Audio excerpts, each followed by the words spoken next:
Thank you everyone for tuning in. I'm here at the beautiful University of Washington Seattle campus. I'm here to interview a few government students about American government. As you know, this is the first episode of Robert's American Politics, so let's get started. How are you doing today, sir? Hello, I'm good. How are you? I'm doing good myself. What's your name? My name is Chase. And how old are you? I am 19 years old. So tell me a little bit about what you know about government. Well, I know there's a Democratic and Republican Party, and they believe in different things. All right. 3. So, what I can tell you right now is that most likely you are a Democrat. I know this because of your age, and obviously you are in college right now. And based off of the statistics, that is what you belong to. I'm pretty sure that you do agree with Obamacare, don't you? Yes, I do agree with Obamacare. So, based upon that, obviously the name Obamacare has President Obama in it, and obviously President Obama is a Democrat, and the Obamacare is an act that he put into place once he got into office. All right. So, thank you, Church, for your time, and continue on your studies. I will. All right, it's me, Robert, here with another episode of Robert's American Politics. So today I'm going to be at Maple Creek Retirement Village, and as I know, these are elderly people who are retired, so they really do care about their money. And as elderly people, they are really in touch with tradition, and conservative Republicans tend to stick with tradition and how government usually goes. They don't like change, so let's see how this turns out.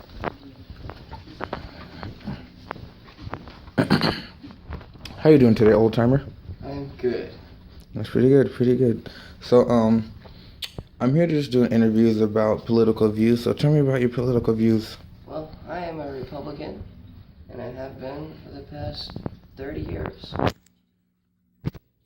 So, I'm assuming you're a Republican based on the fact that you are a Caucasian male from a prior generation where back then things were pretty good for you. I'm assuming that you don't really like the fact that all these new changes are happening, and I'm also assuming that you believe everyone should have to work to get to where they're at. No one should be given benefits just because they're struggling.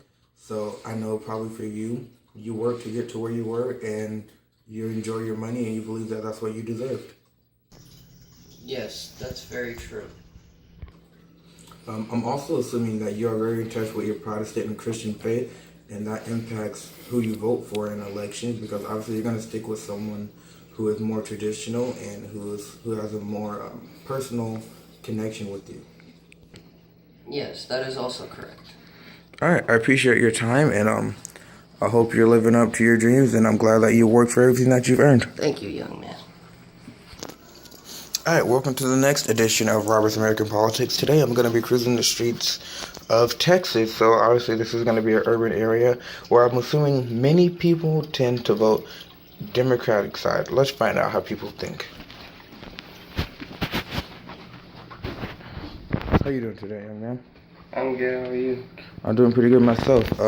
What's your name? My name is John. And how old are you? I am 16. All right, John. Tell me about your political views, if you know of them. I don't really know. Okay. So, although we are in Texas, which is pretty big with Republicans, we are also on the western border of Texas, and we are in a very small urbanized town. And knowing that, I'm assuming that you and your family are very supportive of Democratic ideals. Based upon that, and not to be stereotypical, but based upon how you look, I'm assuming that you support Democrats and that you do receive benefits from the state. Yeah, I'm all for the democratic ideals and all for Obamacare. I love everything that it has to do with it. So, you don't only benefit from state government, you also benefit from the federal government as well. Of course. Alright. So, another statement, a question I have. More of a question. So, what is your parents' income looking like? My father and mother's income combined for a year is about $50,000 a year. Well, see, that's perfect. $15,000 a year with a combined total of both your parents working is pretty low. So, I'm also assuming that you do agree with the taxation upon the rich.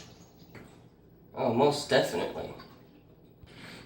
All right. So, Thank you for all your time, and I'm assuming that once you are 18, you're probably going to vote in support of the Democratic Party. Yeah, I most likely will. All right, thank you. Thank you. Hello, everybody. I'm assuming that you guys remember from the last edition of Robert's American Politics, we talked to John, a younger man who lived in an urbanized part of the Republican state of Texas. Today, we're here to talk to a rural liver named Tony. Let's see what he has to say. How you doing today, sir? I'm doing good. How about you? I'm doing pretty good myself. So, how old are you? I am 35. 35? So where'd you inherit your property from? I inherited my property from my parents. So, you never done any other type of work in your life?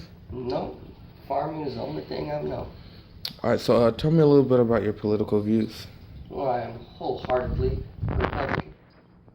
So, based upon the fact that you do own your own property, and also that you are not cold-hearted, excuse me, I didn't even say that, very dedicated Republican, I'm assuming that you're that way because obviously you and your family worked to get all this property, and you don't feel that it's fair that the government can charge property taxes to benefit people that don't work as hard as you and your family have. No, I don't believe I should be getting taxed this much because this farm's been in my family for many generations. So basically it's a family tradition. Most definitely. So you don't want the government to come in and change anything like that? Heck no. Alright, so thank you, Tony. I hope you get everything worked out, and Thank you for all your hard work. Grab an ear of corn on your way out. Alright. Alright, guys, here's the next edition of Robert's American Politics. But today I am in China. Let's hear what Donald Trump has to say about China. Hey, China. China, China, China, China, China, China, China, China, China, China.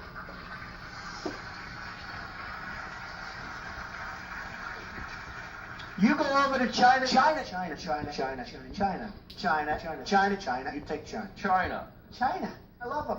China.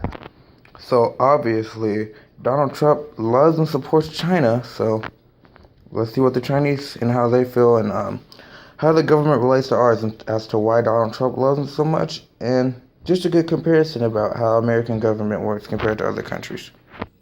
So in this segment, I'm not going to be interviewing anybody. I'm just going to be talking about and kind of comparing China's government to our government. So, as you can see here, it says the president gets to serve a 5-year term, which is 1 more year per term than the American president, but they get 2 terms, which is the same as us. But many people can question how a communist society has a president. Well, I can't really answer that question. But what I can tell you is that the people in China are way underrepresented. Blah, blah, blah, blah, blah, blah. Are way underrepresented than the people in America. As you can see here, the National People's Congress, there are the people that basically... Speed it up. Those are the people that basically elect the president. So people don't get the chance to vote and elect the president in China. Also, the National Party Congress, which has about 2,000 delegates. It's like our Congress, but it's held every 5 years. There's not much more I can tell you. The military is here. Not much comes from the military, so military doesn't have as much power. That's pretty much all I can tell you. Thank you guys for tuning in to Robert's segment. Have a nice day.